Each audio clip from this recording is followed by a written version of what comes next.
এতক্ষণ আপনারা সবাই জেনে গিয়েছেন কোচবিহার জেলায় দিনের আলোয় চলন্ত বাসে ডাকাতি হয়েছে। এবার আমরা শুনে নেব এক বাস যাত্রীর ভয়াবহ অভিজ্ঞতার কথা। অনুপ কুমার বৈশ্য নামে এক যাত্রী সমাজ মাধ্যমে লিখেছেন, ঘড়িতে তখন 10টা 5। কোচবিহারগামী মহাপ্রভু বাস সবে আমবাড়ি ক্রস করে রাইস মিলটার পাশে। গাড়িতে খুব বেশি হলে 15 জন প্যাসেঞ্জার।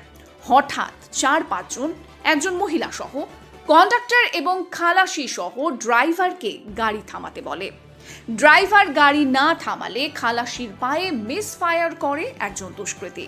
তখন গাড়ি থামালে কন্ডাক্টরকে বলে সিটের নিচে যে পার্সেলটা আছে সেটা দিতে। খালাসি বাধা দিতে চাইলে তাকে আর এক দুষ্কৃতী হাতে থাকা কুড়োলের পেছন দিয়ে বুকে আঘাত করে। গাড়িতে থাকা 4-5 জন মহিলা যাত্রী ভয়ে চিৎকার শুরু করলে এক দুষ্কৃতী